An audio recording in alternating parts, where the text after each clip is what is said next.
ಸರಿ April 26 election ಬರ್ತಾರೆ. ನಿಮ್ಮ ಮತ ಯಾವ ರೀತಿ ಅಭಿಪ್ರಾಯ? ಒಳ್ಳೆ ವ್ಯಕ್ತಿಗೆ ಮತ್ತು ಒಳ್ಳೆ ಪಕ್ಷಕ್ಕೆ. ಅಂದರೆ ನೀವು ಯಾವ ರೀತಿ ನೋಡ್ತೀರಿ?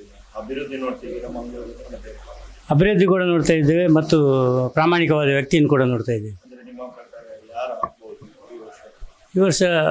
ಎಲ್ಲ ಒಂದೇ ಪಕ್ಷ ಅಧಿಕಾರಕ್ಕೆ ಬರಬಾರ್ದು, ಬೇರೆ ಕೂಡ ಪಕ್ಷ ಬರಬೇಕು. ಅಂದರೆ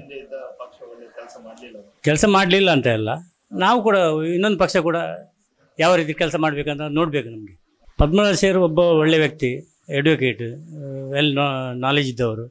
ಆದರೂ ಕೂಡ ಅವರ ಮುಂದಿನ ಒಂದು ನಡೆ, ಜನರ ಬಗ್ಗೆ ಕಾಳಜಿ, ಇದನ್ನೆಲ್ಲ ನಮಗೆ ನೋಡುವಾಗ ಈ ವ್ಯಕ್ತಿ ಒಬ್ಬ ಸೂಕ್ತ ಒಂದು ಈ ಲೋಕಸಭಾ ಕ್ಷೇತ್ರಕ್ಕೆ ಒಳ್ಳೆಯ ವ್ಯಕ್ತಿ.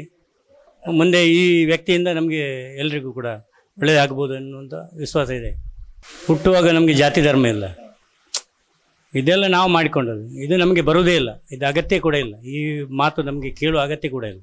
ಇದು ಜಾತಿ ಧರ್ಮ ಅಂತ ನಮಗೆ ಅಗತ್ಯ ಇಲ್ಲ. ನಾವು ಮನುಷ್ಯರು, ಮನುಷ್ಯತ್ವದಾಗಿ ಜೀವನ ಮಾಡೋದು. ನಮ್ಮದು ದುರ್ಗೇಶ್ ಶೆಟ್ಟಿ ಅಂತ.